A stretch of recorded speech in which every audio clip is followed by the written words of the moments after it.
नमस्कार दोस्तों, मैं एनजी क्लासेस से नरेंद्र गिरी आपका बहुत बहुत स्वागत करता हूं। दोस्तों, आज मैं अपने चैनल पर आपको इंपॉर्टेंट नियुक्तियों के विषय में बताऊंगा, अर्थात इंपॉर्टेंट अपॉइंटमेंट जो कि किसी भी पेपर के लिए क्या होंगे, इंपॉर्टेंट साबित होंगे, अर्थात किसी भी कॉम्पिटिटिव एग्जाम के लिए क्या होंगे, इंपॉर्टेंट होंगे।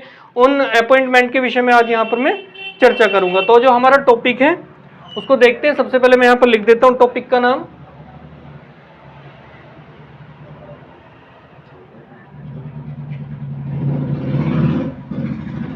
इम्पोर्टेंट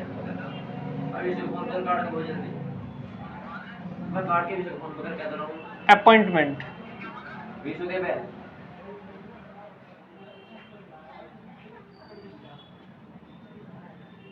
महत्वपूर्ण नियुक्तियां।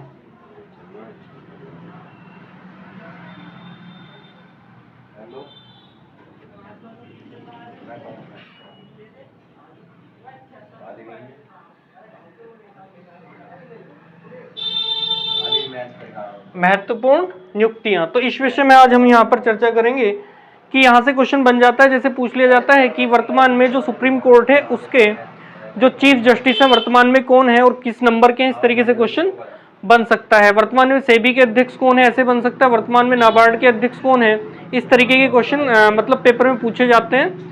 तो आइए देखते हैं। सबसे पहले जो मैं चर्चा करता हूँ यहाँ पर, सबसे पहले मैं प्रधानमंत्री से ही चर्चा करता हूँ। तो देखिए, प्रधानमंत्री,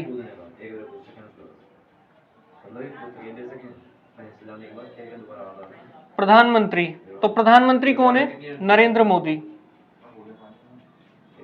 नरेंद्र मोदी, इस बात को तो हर कोई जानता होगा कि कुल मिलाकर के वर्तमान में जो भारत के प्रधानमंत्री हैं वो कौन है, नरेंद्र मोदी है। लेकिन क्वेश्चन ये भी बन सकता है कि कौन से नंबर के हैं, तो कौन से 15वें नंबर के क्या हैं, ये प्रधानमंत्री हैं। कौन, नरेंद्र मोदी।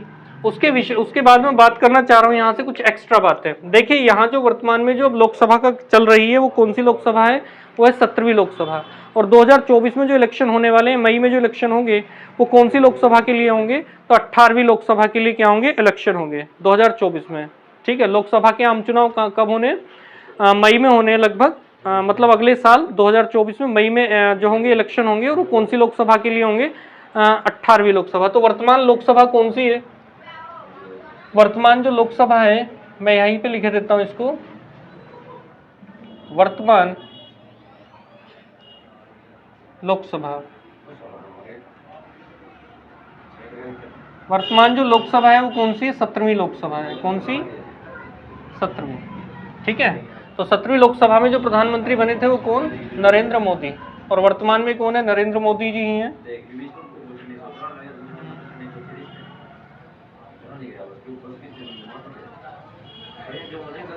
लोकसभा।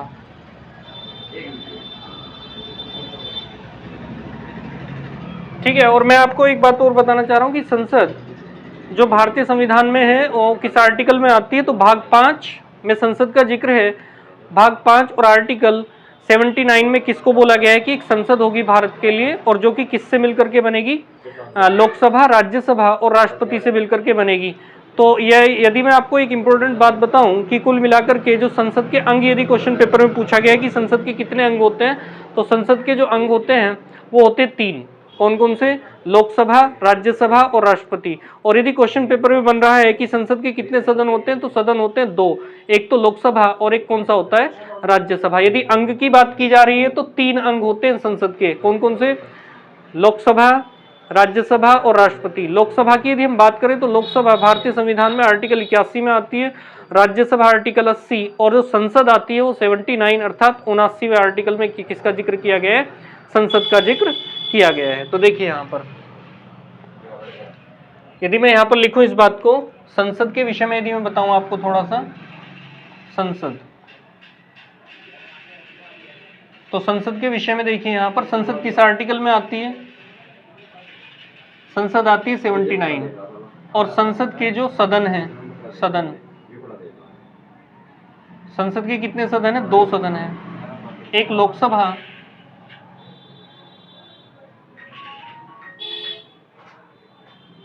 और एक राज्यसभा। लोकसभा आर्टिकल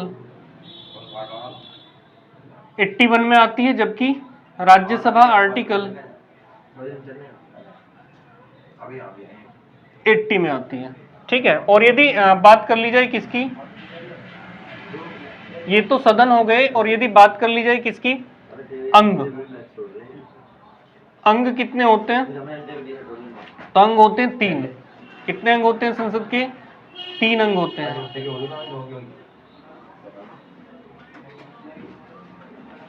लोकसभा, राज्यसभा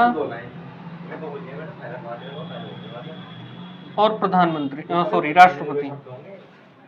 राष्ट्रपति और राष्ट्रपति के लिए भारतीय संविधान में किस आर्टिकल में जिक्र किया गया है, आर्टिकल 52 में बोला गया है कि भारत का कौन होगा, एक राष्ट्रपति होगा। ठीक है, आर्टिकल 52 में बोला गया है कि भारत का क्या होगा, एक राष्ट्रपति होगा। आर्टिकल 52 में क्या बोला गया है, भारत का एक राष्ट्रपति होगा। तो यदि क्वेश्चन पेपर में आ रहा है कि संसद का जिक्र भारतीय संविधान में किस आर्टिकल में आता है, तो आर्टिकल 79। और यदि क्वेश्चन ये बन रहा है संसद के कितने सदन होते हैं, तो 2 सदन होते हैं, एक लोकसभा और एक राज्यसभा।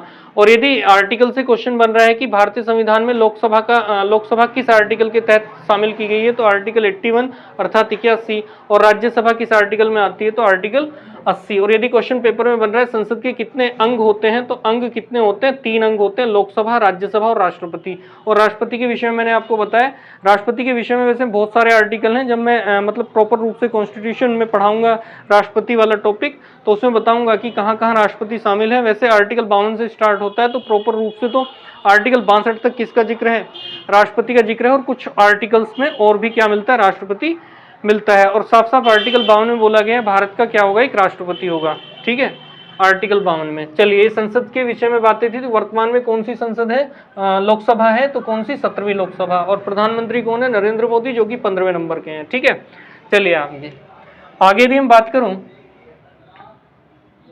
तो राष्ट्रपति,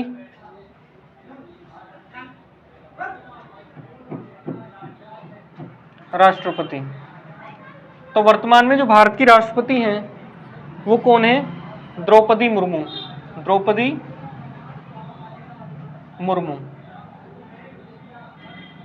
द्रौपदी मुर्मू है भारत की वर्तमान में क्या है, राष्ट्रपति हैं। और कौन से नंबर की है ये है 15वें नंबर की। कौन से नंबर की, यहां से भी क्वेश्चन पूछा जा सकता है कि वर्तमान में जो द्रौपदी मुर्मू राष्ट्रपति है भारत की, वो कौन से नंबर की हैं, तो कौन से नंबर की हैं, तो 15वें नंबर की। और मैं एक खास और बात और बताना चाह रहा हूं, ये जो द्रौपदी मुर्मू है ये क्या है, दूसरी महिला राष्ट्रपति बनी है, दूसरी महिला राष्ट्रपति, महिला राष्ट्रपति, दूसरी महिला राष्ट्रपति है। तो पहली कौन थी, पहली महिला राष्ट्रपति थी महिला राष्ट्रपति प्रतिभा देवी सिंह पाटिल। राष्ट्रपति कौन थी, प्रतिभा देवी सिंह पाटिल, प्रतिभा देवी सिंह पाटिल। ये कौन थी, भारत की पहली राष्ट्रपति थी। ठीक है, और दूसरी राष्ट्रपति कौन है, महिला राष्ट्रपति। यदि क्वेश्चन पेपर में मतलब बन रहा है कि भारत की पहली महिला राष्ट्रपति कौन थी, तो कौन थी, प्रतिभा देवी सिंह पाटिल। और यदि बन रहा है कि वर्तमान में भारत की राष्ट्रपति कौन है, तो द्रौपदी मुर्मू। और दूसरी महिला राष्ट्रपति भी कौन है, द्रौपदी मुर्मू। और ये द्रौपदी मुर्मू जो हैं, ये कुल मिलाकर के द्रौपदी मुर्मू जो थी कुल मिलाकर के आदिवासी राष्ट्रपति हैं, प्रथम। ये क्वेश्चन भी पूछा जा सकता है, प्रथम महिला आदिवासी राष्ट्रपति, आदिवासी राष्ट्रपति।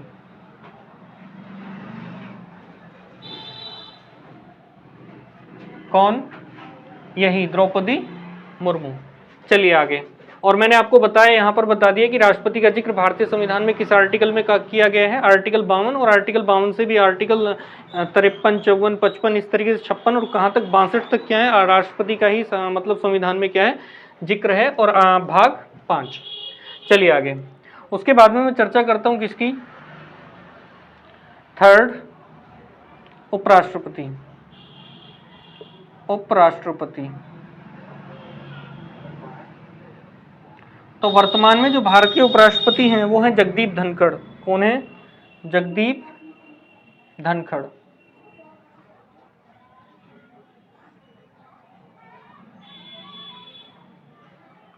वर्तमान में जो भारत के राष्ट्रपति हैं जगदीप धनखड़ हैं। और इससे पहले, और मैं बताना चाह रहा हूं कि 14वें नंबर के राष्ट्रपति हैं। कौन से नंबर के? 14वें नंबर के राष्ट्रपति। और इससे पहले यदि क्वेश्चन बन रहा है कि उपराष्ट्रपति बनने से पहले जो जगदीप धनखड़ जी हैं वो कुल मिलाकर के किस राज्य के क्या थे? राज्यपाल थे। तो कुल मिलाकर के पश्चिम बंगाल अर्थात वेस्ट बंगाल के क्या थे? राज्यपाल थे। इससे पहले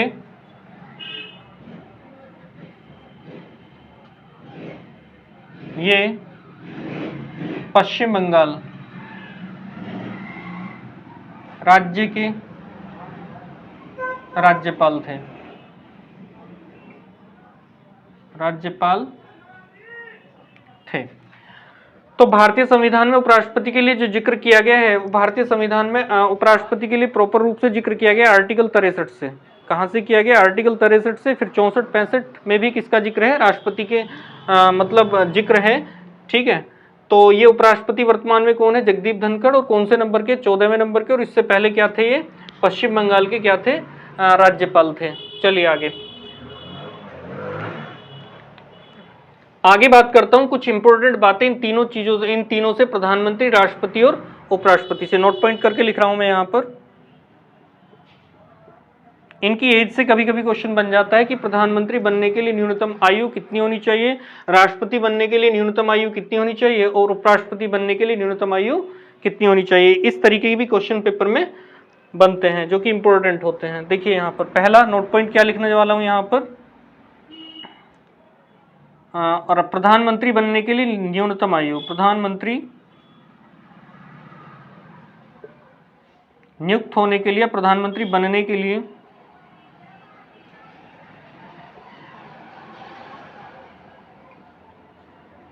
न्यूनतम आयु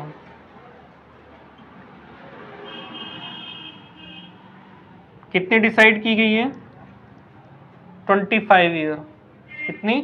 25 साल। उसके बाद में दूसरा यहां देखिए, राष्ट्रपति बनने के लिए, राष्ट्रपति बनने के लिए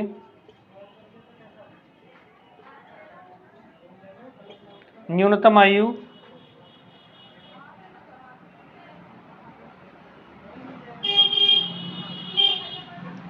राष्ट्रपति बनने के लिए न्यूनतम आयु 35 वर्ष चाहिए। उसके बाद थर्ड, उपराष्ट्रपति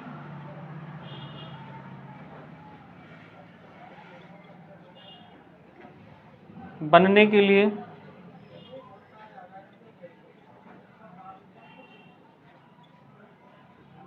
न्यूनतम आयु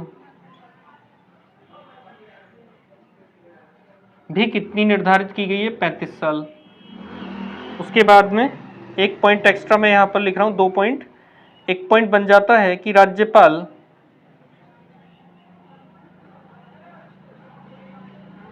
बनने के लिए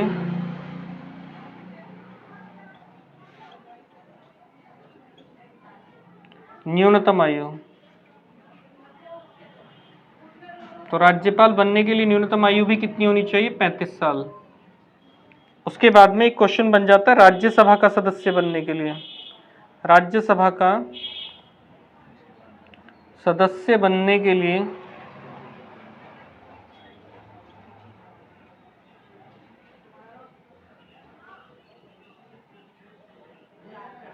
न्यूनतम आयु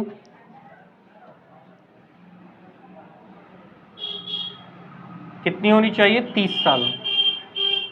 कितनी होनी चाहिए? 30 साल। तो मैंने यहां पर कुछ एक्स्ट्रा बातें लिखी हुई हैं जो कि किसी भी कॉम्पिटिटिव एग्जाम के लिए इंपॉर्टेंट बातें हैं।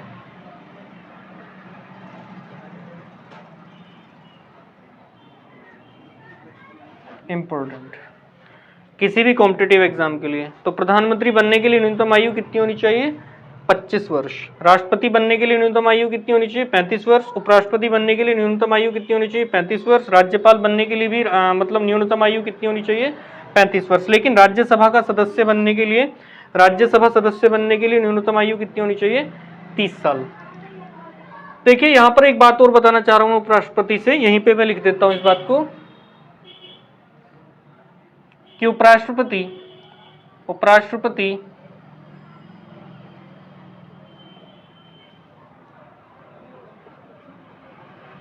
राज्यसभा का सभापति होता है।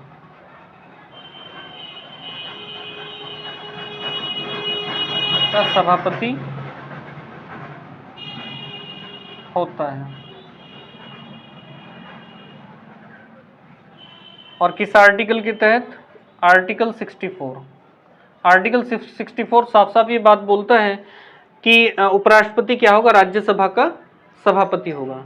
ठीक है, उपराष्ट्रपति क्या होता है? राज्यसभा का सभापति। कई बार क्वेश्चन पेपर में पूछा गया है कि राज्यसभा का सभापति कौन होता है, तो कौन होता है? उपराष्ट्रपति। चलिए आगे।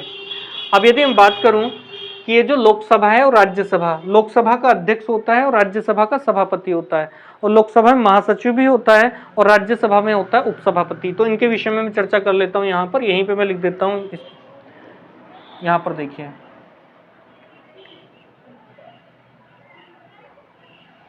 यहाँ पर आ जाते हैं।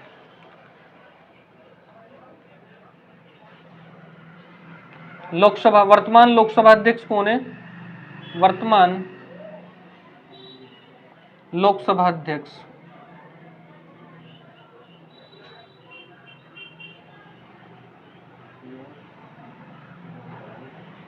तो वर्तमान में जो लोकसभा अध्यक्ष है, 17वीं लोकसभा के जो अध्यक्ष हैं, उनका नाम क्या है? ओम बिरला। कौन है? ओम बिरला। ओम बिरला।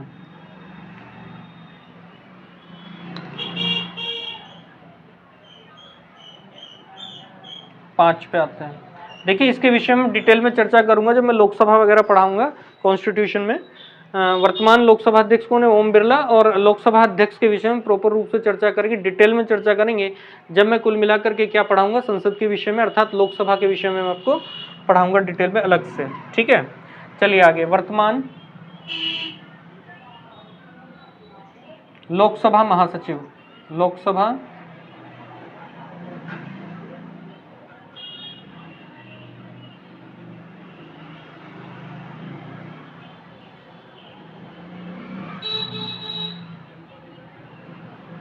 महासचिव।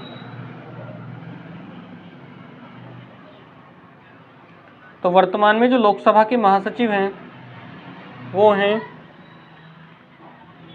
उत्पल कुमार सिंह। उत्पल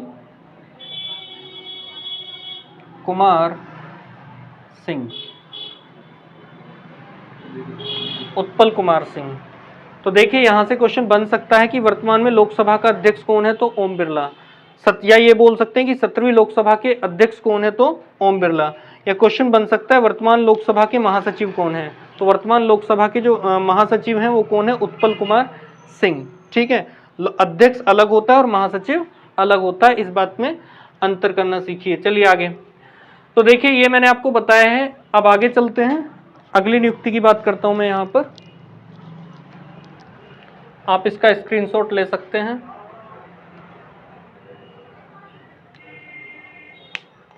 देखिए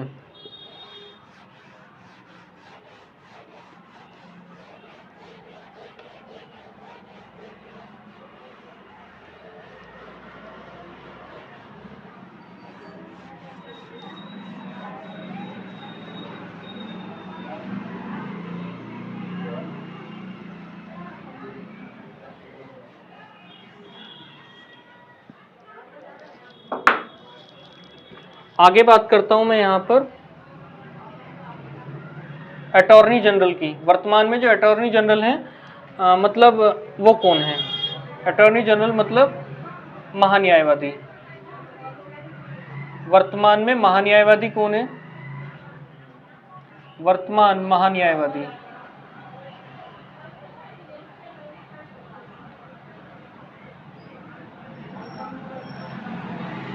जिसको क्या बोलते हैं? Attorney general.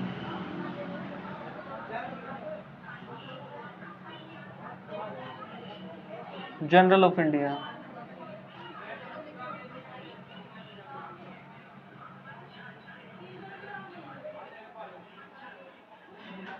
Attorney general of India. सबसे पहले मैं बता देता हूं कि अटॉर्नी जनरल ऑफ इंडिया ये कितना भारतीय संविधान में शामिल है ये पद, तो किस आर्टिकल के तहत आता है, तो आर्टिकल किसके तहत आता है, महान्यायवादी, आर्टिकल 76 में बोला गया है महान्यायवादी के विषय में। महान्यायवादी कौन है उसके विषय में मैं चर्चा करने वाला हूं यहाँ पर। तो आर्टिकल किस में आता है, 76 में क्या आता है, महान्यायवादी का पद आता है। तो वर्तमान में जो महान्यायवादी हैं वो कौन है, वो हो जाएंगे आर वेंकट रमणी। कौन है, आर वेंकट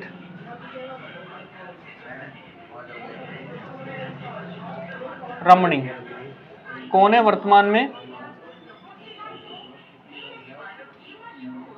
आर वेंकट रमणी क्या है, वर्तमान में भारत के महान्यायवादी हैं, जिसको इंग्लिश में क्या बोला जाता है, अटॉर्नी जनरल ऑफ इंडिया। और किस आर्टिकल में आता है, आर्टिकल 76 में इसका प्रॉपर रूप से जिक्र किया गया है। और कौन है वर्तमान में, आर वेंकट रमणी। ठीक है, ये कई बार क्वेश्चन पेपर में बनाया गया है, मतलब बना है कि महान्यायवादी का जिक्र भारतीय संविधान में किस आर्टिकल के तहत किया गया है, तो आर्टिकल 76, आर्टिकल 76 और भाग 5। चलिए आगे लिखे देता हूं मैं यहाँ पर भाग 5।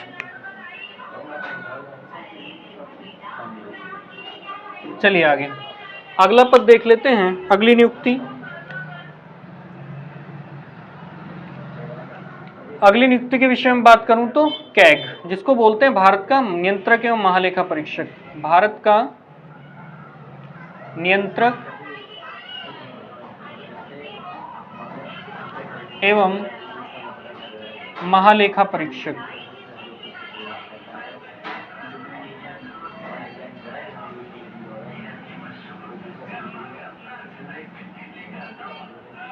भारत नियंत्रक एवं महालेखा परीक्षक, इसको शॉर्ट फॉर्म में क्या बोलते थे, CAG, CAG, CAG, CAG, CAG. और कैग की जो फुल फॉर्म है वो हो जाएगी controller editor auditor general of India.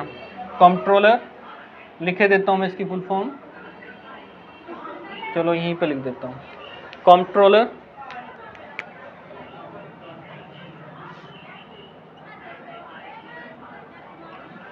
Editor auditor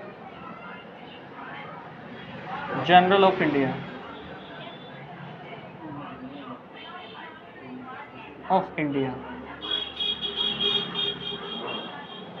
ठीक है, controller editor general of India. ठीक है, तो मैं बात करना चाह रहा हूँ यहाँ से जो ये जो भारत का नियंत्रक एवं महालेखा परीक्षक है वो किस आर्टिकल में, ये भी एक आर्टिकल में शामिल किया गया है। वैसे तो मैं बात बताऊँ यहाँ पर आर्टिकल 148 से लेकर के आर्टिकल 151 तक भारतीय संविधान में किसका जिक्र है, कैग का जिक्र है। ठीक है, तो देखिए आर्टिकल कौन सा हो जाएगा,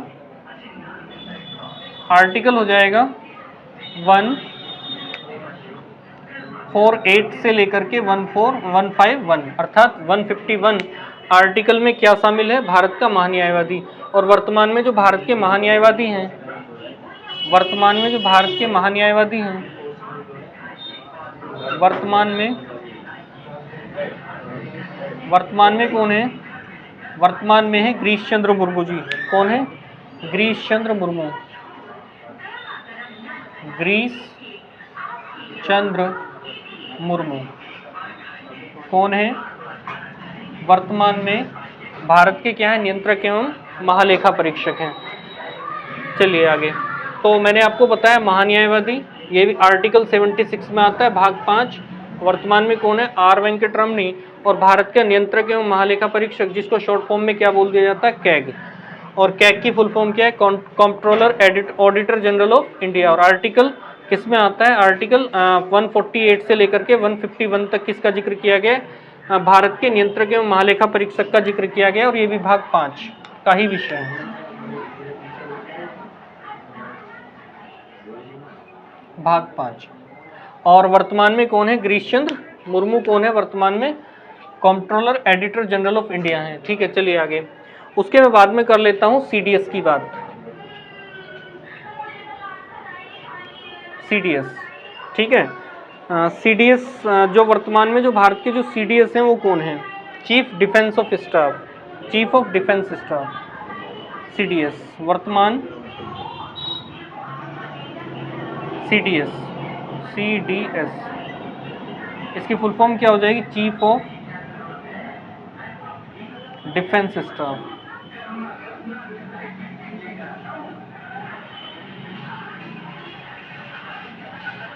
चीफ ऑफ डिफेंस स्टाफ। तो वर्तमान में कौन है? वर्तमान में चीफ ऑफ डिफेंस स्टाफ है अनिल चौहान। कौन है? अनिल चौहान। अनिल चौहान जी कौन है?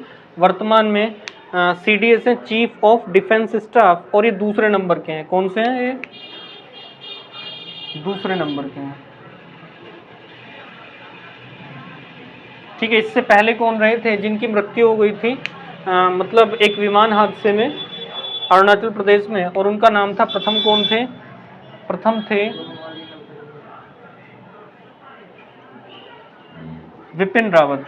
कौन थे? विपिन रावत। और अब वर्तमान में कौन है? वर्तमान में है अनिल चौहान। ठीक है, चलिए आगे। अब मैं बात करता हूं यहाँ पर तीनों सेनाओं के अध्यक्ष या तीनों सेनाओं के प्रमुख, जैसे नौसेना, वायुसेना, नौसेना, वायुसेना और थल सेना। ठीक है, इसके विषय में मैं चर्चा कर लेता हूँ। तो चौथा अपॉइंटमेंट में देखता हूँ यहाँ पर नौसेना अध्यक्ष। वर्तमान नौसेना अध्यक्ष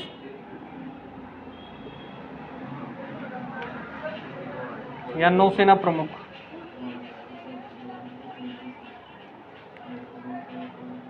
तो नौसेना प्रमुख जो वर्तमान में है वो हैं R Hari Kumar, admiral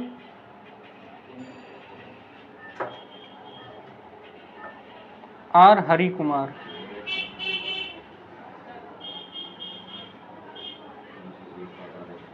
R Hari Kumar कौन है? वर्तमान में नौसेना अध्यक्ष हैं। इसके विषय में मैं आपको बताना चाह रहा हूँ कि कुल मिलाकर के कौन से नंबर के हैं। तो ये हैं 25वें नंबर के। कौन से? 25वें नौसेना अध्यक्ष कौन है? आर हरि कुमार। और मैं बताना चाह रहा हूँ मतलब कुल मिलाकर के नौसेना दिवस जो मनाया जाता है, नौसेना दिवस, ये जो दिवस मनाया जाता है ये कब मनाया जाता है? तो ये मनाया जाता है 4 दिसंबर को। कब मनाया जाता है? 4 दिसंबर को हर साल नौसेना दिवस मनाया जाता है। तो मैंने आपको बताया वर्तमान में जो नौसेना प्रमुख हैं वो कौन है? Admiral R Hari Kumar. और कौन से नंबर के हैं? 25वें नंबर के। और नौसेना दिवस कब मनाया जाता है? 4 दिसंबर को। आगे देख लेते हैं वर्तमान वायुसेना अध्यक्ष। वायुसेना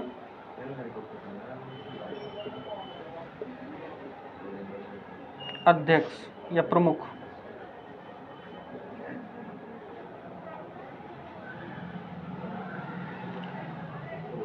इनका नाम है विवेक राम चौधरी। क्या नाम है इनका? विवेक राम चौधरी। विवेक राम चौधरी। विवेक राम चौधरी वर्तमान में क्या हैं? वर्तमान में वायुसेना के प्रमुख है। और कौन से नंबर के? 27वें नंबर के। कौन से नंबर के? 27वें नंबर के। और जो वायुसेना दिवस मनाया जाता है, वायुसेना दिवस जो मनाया जाता है वो मनाया जाता है 8 अक्टूबर को। कब मनाया जाता है? 8 अक्टूबर को। हर साल क्या मनाया जाता है? वायुसेना दिवस। अभी मनाया गया 8 अक्टूबर को वायुसेना दिवस। चलिए आगे। आगे मैं बात करता हूं थल सेना प्रमुख के विषय में। 6th अपॉइंटमेंट में यहां पर लिख देता हूं थल सेना प्रमुख। थल सेना प्रमुख। तो वर्तमान में जो थल सेना प्रमुख हैं वो है मनोज पांडे। कौन है? मनोज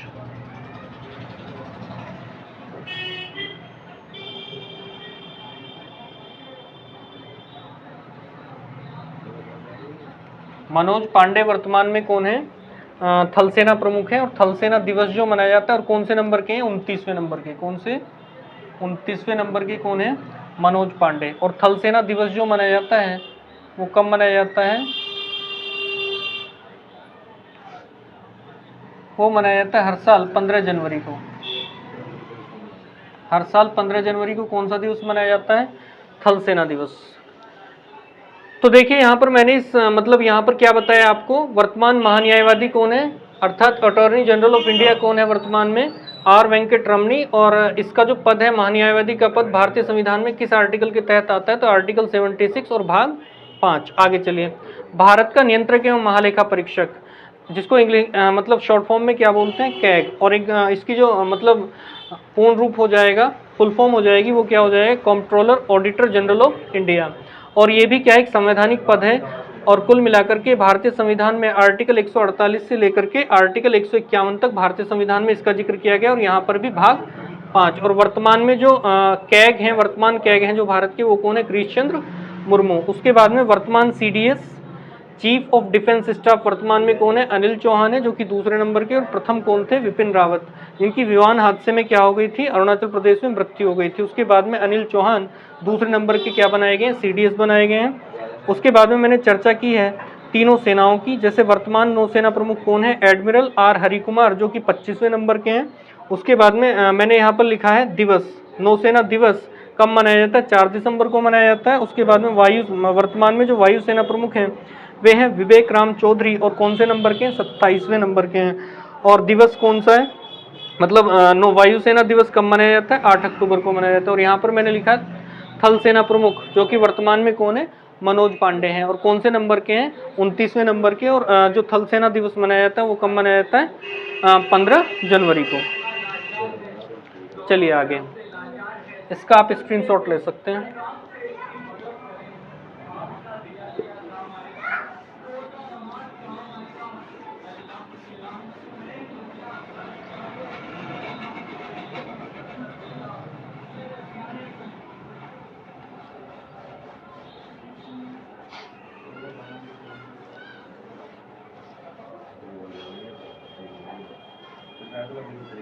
चलिए आगे चर्चा करता हूं मैं सुप्रीम कोर्ट की।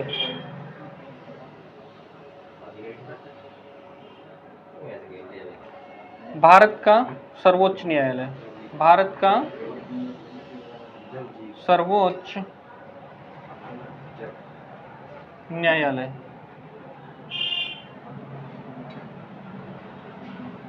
जिसको क्या बोलते हैं? Supreme court of India. Short form में क्या बोलते हैं?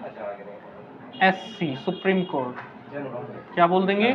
Supreme court. तो सबसे पहले जो क्वेश्चन यहाँ से बन सकता है कि सुप्रीम कोर्ट का जिक्र भारतीय संविधान में किस भाग में किया गया है, और कहाँ से कहाँ तक के आर्टिकल में सुप्रीम कोर्ट का जिक्र है। तो देखिए यहाँ पर सबसे पहले मैं इसी बात को लिख देता हूँ, कुछ इससे इम्पोर्टेंट बातें। सबसे पहली बात, सुप्रीम कोर्ट जो आता है, सर्वोच्च न्यायालय जो आता है, किस में आता है? भाग 5 में आता है। उसके बाद में दूसरा क्वेश्चन, आर्टिकल कहाँ से कहाँ तक आता है? आर्टिकल 124 से लेकर के 147 तक भारतीय संविधान में किसका जिक्र किया गया है? भारत के सुप्रीम कोर्ट का जिक्र किया गया है। उसके बाद में यदि देखा जाए तो कुल मिलाकर के इसमें कितने जज हो सकते हैं? तो 34 इसमें क्या हो सकते हैं?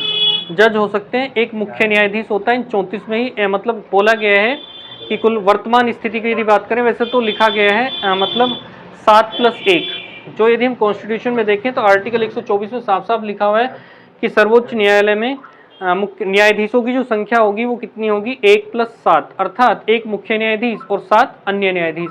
लेकिन वर्तमान स्थिति की यदि हम बात करें तो वर्तमान में जो कुल मिलाकर के सर्वोच्च न्यायालय में जो न्यायाधीशों की संख्या वो कितनी है? 34 है। और उनमें से 34 में से क्या है? एक मुख्य न्यायाधीश भी है। ठीक है, तो वर्तमान में जो मतलब कुल मिलाकर के न्यायाधीशों की संख्या कितनी है वर्तमान में?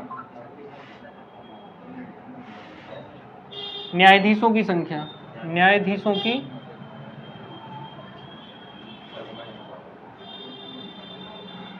संख्या, तो वर्तमान में जो न्यायाधीश हैं सुप्रीम कोर्ट में वो है 34, जिनमें से एक मुख्य न्यायाधीश,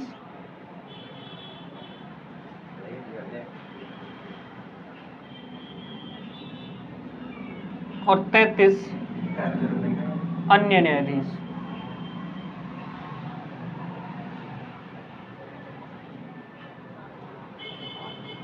देखिए, खास बात मैं आपको बता देता हूं कि कुल मिलाकर के यदि बात की जाए सुप्रीम कोर्ट के विषय में, तो आर्टिकल 124 साफ साफ ये कहता है कि कुल मिलाकर के जो सुप्रीम कोर्ट में जो न्यायाधीशों की संख्या होगी वो कितनी लिखी गई है आज भी, 1+7, अर्थात एक मुख्य न्यायाधीश के अलावा 7 अन्य न्यायाधीश क्या हो सकते हैं, सुप्रीम कोर्ट में हो सकते हैं। लेकिन साथ ही साथ यहाँ ये भी लिखा गया है कि संसद कानून बनाकर इन न्यायाधीशों की संख्या में क्या कर सकती है, वृद्धि कर सकती है। किस आर्टिकल में बोला गया, आर्टिकल 124 में ही बोला गया है। ठीक है, यदि क्वेश्चन पेपर में बन रहा है कि आर्टिकल 124 में सर्वोच्च न्यायालय न्यायाधीशों की संख्या कितनी हो सकती है, कितना लिखा गया है, तो 1+7 अर्थात एक मुख्य न्यायाधीश और 7 अन्य न्यायाधीश।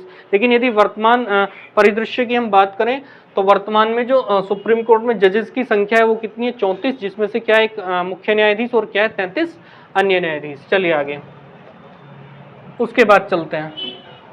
उसके बाद में वर्तमान में जो मुख्य न्यायाधीश हैं उनके विषय में चर्चा कर लेते हैं। वर्तमान में मुख्य न्यायाधीश, वर्तमान मुख्य न्यायाधीश,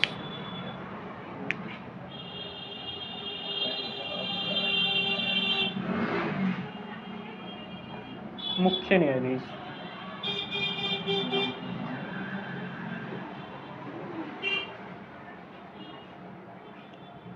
वर्तमान में जो मुख्य न्यायाधीश हैं वो है डी.वाई. चंद्रचूड़। डी.वाई. चंद्रचूड़ कौन है, भारत के चीफ जस्टिस हैं। कौन है, chief justice, CJI, chief justice of India वर्तमान में कौन है, डी.वाई. चंद्रचूड़, जिनकी फुल फॉर्म क्या हो जाएगी, धनंजय यशवंत चंद्रचूड़।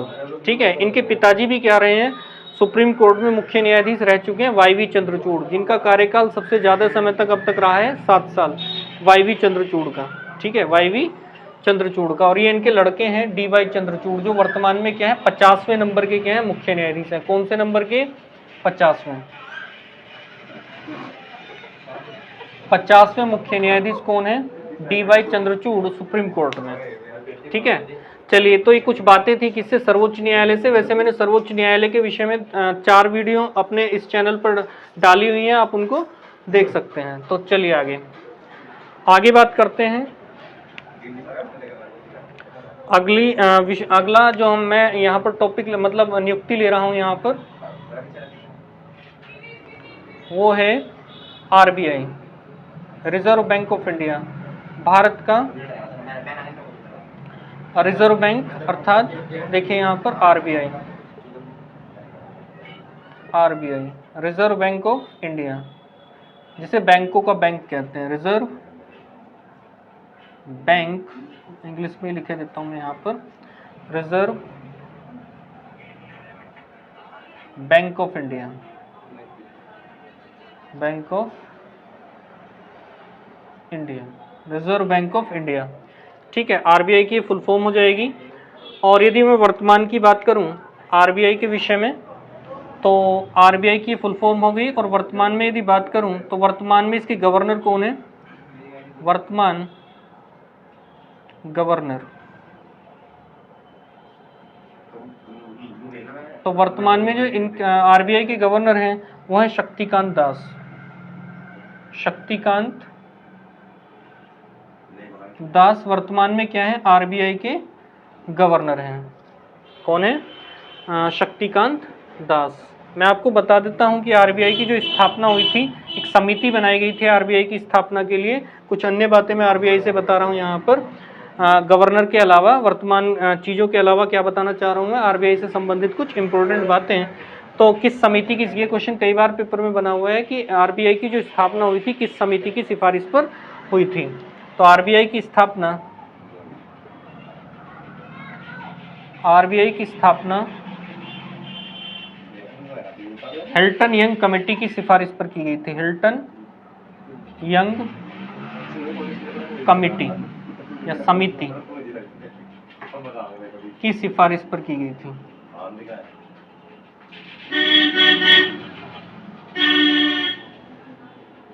की सिफारिश पर की गई थी। उसके बाद में अगला पॉइंट यहाँ से क्या बन सकता है, अगला पॉइंट बन सकता है की स्थापना कब हुई थी? स्थापना आरबीआई की जो स्थापना हुई थी वो हुई थी 1 अप्रैल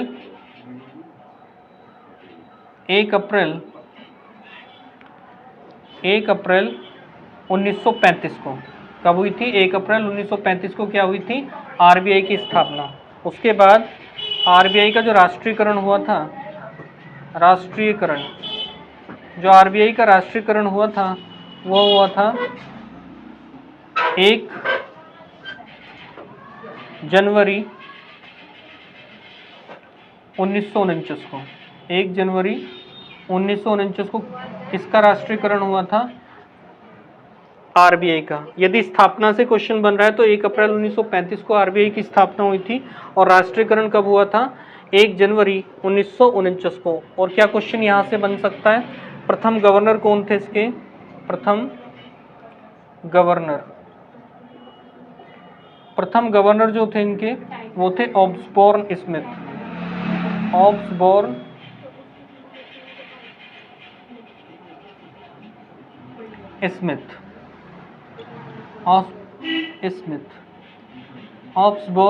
स्मिथ क्या थे इसके? मतलब प्रथम गवर्नर थे। और यदि क्वेश्चन बन रहा है प्रथम भारतीय गवर्नर,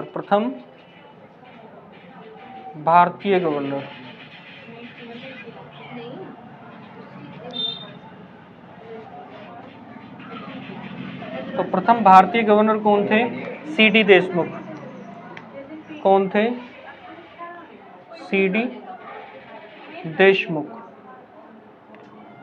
देशमुख कौन थे? वर्तमान मतलब प्रथम भारतीय गवर्नर थे। और यदि वर्तमान की बात करें तो कौन है? शक्तिकांत दास। और कौन से नंबर के हैं? 25वें नंबर के। ठीक है। एक बात और बता देता हूं मैं यहाँ पर कि आरबीआई का लोगो है, एक लोगो। आरबीआई के लोगो में एक तो बंगाल टाइगर है,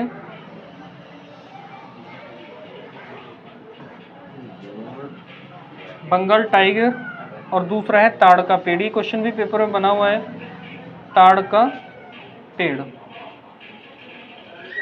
ठीक है। और यदि इसकी संरचना की बात करें तो एक गवर्नर के अलावा क्या होते हैं इसमें? 4 डेप्यूटी गवर्नर होते हैं। ठीक है।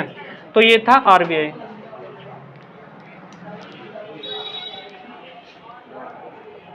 तो मैंने आपको क्या बताया यहाँ पर? भारत का सर्वोच्च न्यायालय भाग 5 में शामिल है, आर्टिकल 124 से 147 तक।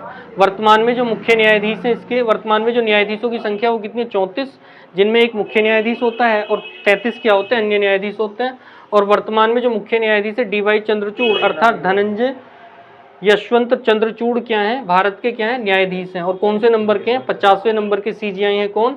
धनंजय यशवंत चंद्रचूड़। और उसके बाद में मैंने आपको बताया आरबीआई की जो फुल फॉर्म है रिजर्व बैंक ऑफ इंडिया। वर्तमान में जो गवर्नर है वो कौन है? शक्तिकांत दास। और कौन से नंबर के? 25वें नंबर के।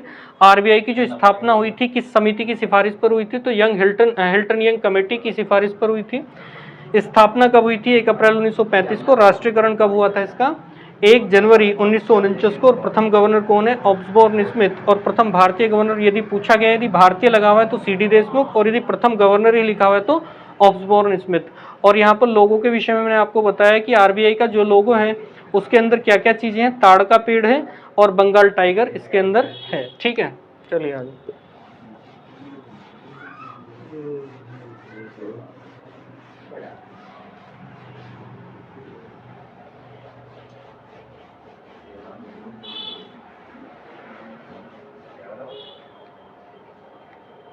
नाइन अपॉइंटमेंट की मैं बात करता हूं यहाँ पर।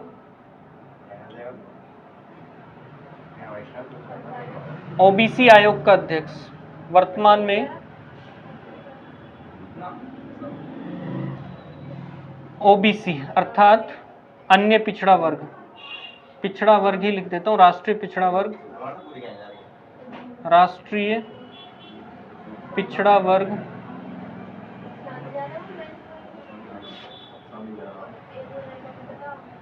आयोग के अध्यक्ष।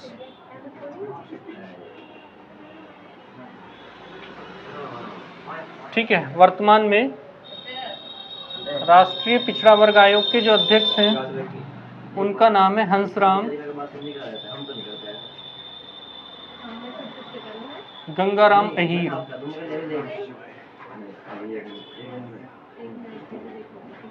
गंगाराम अहीर कौन है? वर्तमान में राष्ट्रीय पिछड़ा वर्ग आयोग के अध्यक्ष हैं। एक बात और बता देता हूं मैं इससे, राष्ट्रीय पिछड़ा वर्ग आयोग से किसकी स्थापना कौन करता है? राष्ट्रपति करता है। राष्ट्रपति आर्टिकल 340 के द्वारा किसका गठन करता है या स्थापना करता है? तो राष्ट्रीय पिछड़ा वर्ग आयोग की कौन करता है? राष्ट्रपति। राष्ट्रीय पिछड़ा वर्ग आयोग का गठन कौन करता है? राष्ट्रपति। और किस आर्टिकल के तहत? आर्टिकल 340 के तहत। आगे आइए, आगे चलते हैं। मतलब राष्ट्रीय अनुसूचित जाति आयोग, राष्ट्रीय अनुसूचित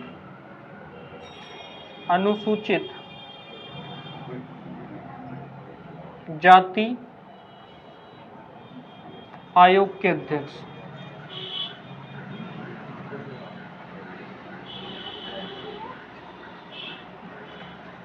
अध्यक्ष वर्तमान में कौन है?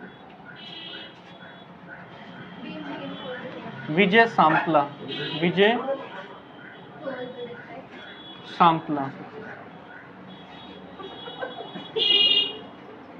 सांपला। और अनुसूचित जनजाति आयोग, अनुसूचित जाति आयोग की जो मतलब स्थापना किस आर्टिकल के तहत होती है? स्थापना आर्टिकल 338 के तहत। आर्टिकल 368 के तहत कौन? 38 के तहत कौन करता है? राष्ट्रपति ही करता है। राष्ट्रपति ही क्या करता है? इसकी स्थापना करता है। उसके बाद में 11 एक और आयोग है, राष्ट्रीय अनुसूचित जनजाति आयोग। अनुसूचित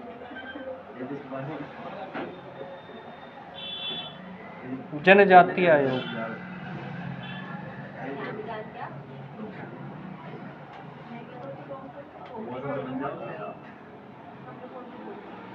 जनजाति आयोग के अध्यक्ष। तो वर्तमान में जो इसके अध्यक्ष हैं वो कौन है? हर्ष कुमार। हर्ष कुमार कौन है? वर्तमान में राष्ट्रीय जनजाति आयोग के अध्यक्ष हैं। और इसका भी गठन किस आर्टिकल के तहत किया जाता है? इसका गठन किया जाता है आर्टिकल 338 ए के तहत। और राष्ट्रपति ही क्या करते हैं? इसका गठन करते हैं, राष्ट्रपति। चलिए एक आयोग और लिख देता हूं मैं, राष्ट्रीय अल्पसंख्यक आयोग के अध्यक्ष। राष्ट्रीय वर्तमान में कौन है? राष्ट्रीय अल्पसंख्यक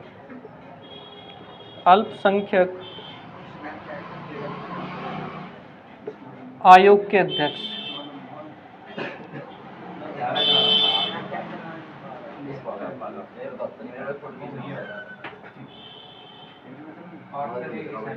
तो ये है इकबाल सिंह लालपुरा। इकबाल सिंह लालपुरा। इकबाल सिंह लालपुरा जी कौन है? वर्तमान में राष्ट्रीय अल्पसंख्यक आयोग के अध्यक्ष हैं। तो देखिए मैंने इसमें यहाँ पर क्या पढ़ा है, वर्तमान में जो राष्ट्रीय पिछड़ा वर्ग आयोग के अध्यक्ष हैं वो कौन है?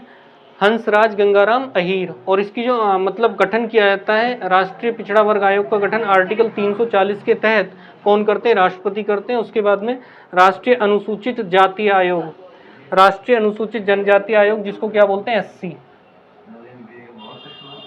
क्या बोलते हैं? SC। और इसको क्या बोलते हैं? ST। क्या बोलते हैं इसको? ST, शेड्यूल ट्राइब और शेड्यूल कास्ट।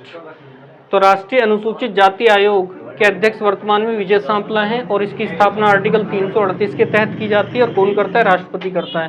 राष्ट्रीय अनुसूचित जनजाति आयोग के अध्यक्ष वर्तमान में कौन है? हर्ष कुमार। और आर्टिकल 338A और इसकी नियुक्ति भी कौन करता है? राष्ट्रपति ही करता है। राष्ट्रीय अल्पसंख्यक आयोग के वर्तमान में जो अध्यक्ष हैं वो कौन है? इकबाल सिंह लालपुरा हैं।